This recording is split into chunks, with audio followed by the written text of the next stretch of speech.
Баршаңызға қайырлы күн достар. Менің каналыма қош келдіңіздер.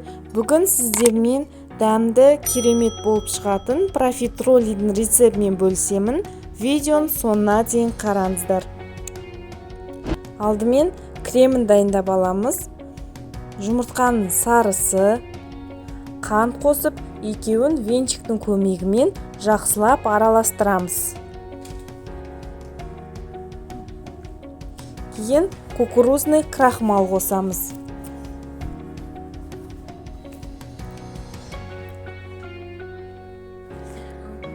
Содан соң сүт құямыз. Сүтті бірден барлығын құймайсыздар, жарты бөлігін ғана құясыздар. Себебі дұрыс араласпай қалады. Осылай жартысын қосып алып, араластырып алып, қалған бөлігін құйып аламыз. Кейін баяу отқа қоямыз. Венчикті қолымыздан алмаймыз, себебі құрамында кукурузный крахмал болғандықтан күйіп кету мүмкін. Осындай масса болғанша араластырып, кейін оттан алып, бөлме температурасындағы сары майды қосып, осылай ерігенше жақсылап араластырамыз. Кейін бөлек бір ыдысқа салып алып, кішкене суыған соң бетін целлофанмен, яғни бетпе-бет етіп жауып, тоңазытқышқа 2-3 сағатқа қоямыз. Енді профитролидің өзін әзірлейміз. Су, сүт, сары май саламыз.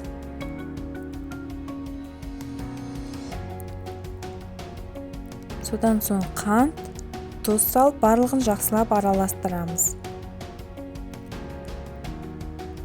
Міне бір қайнаған соң ұнымызды саламыз.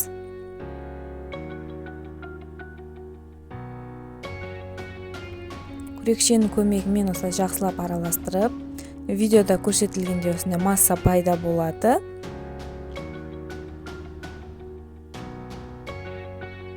Кейін оттан алып,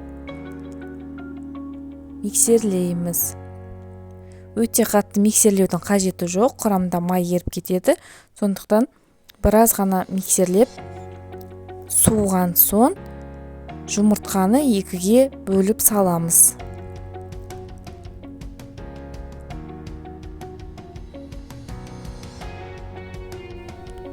Не осындай қаймақ тәрізді масса пайда болады. Мешочыққа салып, опепайдың насадкасына, болмаса целлофанға осылай салып алып, барлығын осылай құйып алып, қызып тұрған 180 градус пеште беті қызарғанша 15 минут пісіреміз. Қыздар, ескерте кететін жағдай, духовканың бетін ашпаймыз. Кейін 15 минуттан соң 150 градусқа қойып, тағы да 25 минуттай ішін кептіргенше ұстаймыз. Не барлық осылай пісті, жұп-жұмсақ, жеп-жеңіл болып шығады. Ручканың көмегімен ортасынан осылай тесік жасап алып, жаңағы дайындаған кремдерімізді ішіне құйып шығамыз.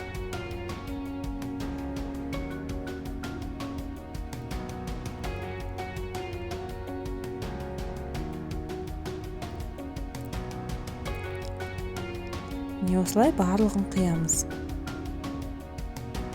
Профитролияларымыз өте дәмді, міндетті түрде жасап көрдіңіздер.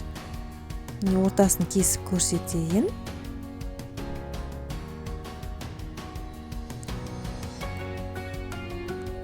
Сіздерге видео пайдалы болды деген ойдамын. Бетіне осылай өздеріңіз қалауларыңызға шоколадпен, сахарный пудра сеуіп әрлеулеріңізге болады. Сіздермен болған салтанат. Видео ұнаса лайк басып, комментарий жазып, каналыма тіркелуді ұмытпаңыздар.